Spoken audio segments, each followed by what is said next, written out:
यहाँ पर आप लोगों को स्क्रीन पर एक कमेंट नजर आ रहा होगा। इसमें जो है स्मार्ट अली रजा ने पूछा है कि भाई प्लीज हेल्प, मेरा आईडी कहीं गिर गया है और मैं घर जा रहा हूं, तो क्या आईडी जरूरी है। दोस्तों आप लोगों ने सवाल सुन लिया, इस वीडियो में इसी के बारे में जवाब देने वाला हूं, तो वीडियो को आगे जरूर शेयर करें। तो दोस्तों यहाँ पर स्मार्ट अली रजा ने जो पूछा है कि ये भाई घर जाने वाले हैं और इसका कतर आईडी गुम हो चुका है, तो इसको क्या करना चाहिए, घर जाने के लिए कतर आईडी जरूरी है या नहीं है।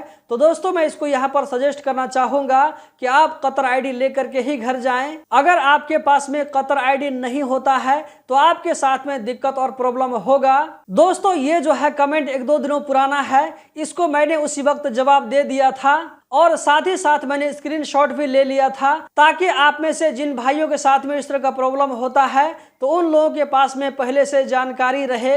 तो दोस्तों आप में से जिन भाइयों के साथ में इस तरह का प्रॉब्लम होता है कि घर जाने से पहले कतर आईडी गुम हो जाता है, तो कोशिश करें कतर आईडी लेकर के जाने के लिए। आपको मित्रास 2 के अंदर में एक ऑप्शन मिल जाएगा डैमेज आईडी करके, आप उस ऑप्शन को यूज करते हुए अपने खोए हुए आईडी को फिर से दोबारा हासिल कर सकते हैं। बस ये है कि आप लोगों को 4-5 दिन का टाइम लग सकता है, या कभी कभी ऐसा होता है कि हफ्ता 10 दिन भी लेट हो जाता है। बहरहाल जो भी हो, यहाँ पर आप लोगों को कतर आईडी लेकर के ही जाना है। अगर आपका टिकट बन चुका है तो आप जो है 150 रियाल दे करके अपने टिकट को आगे बढ़ा लें, लेकिन कतर आईडी ले करके जाएं, ये आपके लिए ज्यादा बेहतर रहेगा।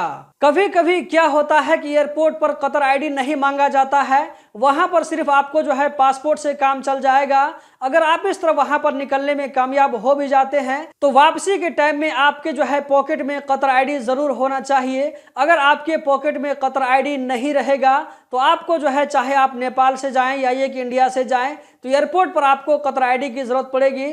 तो वहां पर आपके पास में कतर आईडी नहीं रहेगा तो जाने में आपको दिक्कत होगी। इसी तरह मान लीजिए आपके पास में कतर आईडी नहीं है, अगर कतर एयरपोर्ट पर आपसे आईडी पूछ लिया जाता है, उस वक्त अगर आपके पास में नहीं रहेगा तो आप प्रॉब्लम में पड़ सकते हैं। तो इन सारे प्रॉब्लम को फेस करने से अच्छा है कि आप कतर आईडी लेकर के ही आएं। यहाँ पर एक और चीज बताता चलूं कि मान लीजिए कि अगर आप जो है आपका टिकट बना हुआ है, आप ये सोच करके चले जाते हैं कि चलो हो सकता है कि अगर हमसे कतर आईडी नहीं पूछा जाएगा, अगर पासपोर्ट से काम चल जाएगा तो हम वैसे ही कतर से बाहर निकल जाएंगे, उसके बाद में जो है घर जाने के बाद में कतर आईडी की तरतीब करेंगे।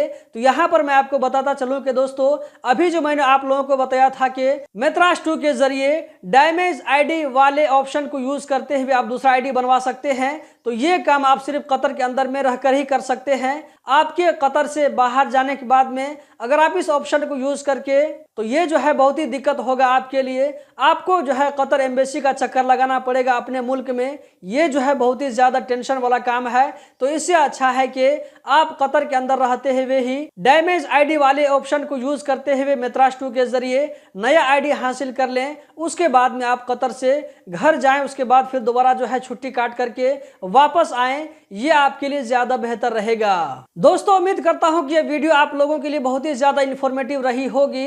अगर इस वीडियो से आप लोगों को कुछ भी नया सीखने का मौका मिला तो वीडियो को लाइक करके आगे जरूर शेयर करें। आपकी तरह हजारों लोग ऐसे होंगे जिनके पास में इस तरह की जानकारी नहीं होती है। साथ ही साथ चैनल को भी जरूर सब्सक्राइब करें ताकि आप लोगों को इस चैनल से अपलोड होने वाली वीडियो हमेशा वक्त पर मिल सके। बहुत बहुत शुक्रिया।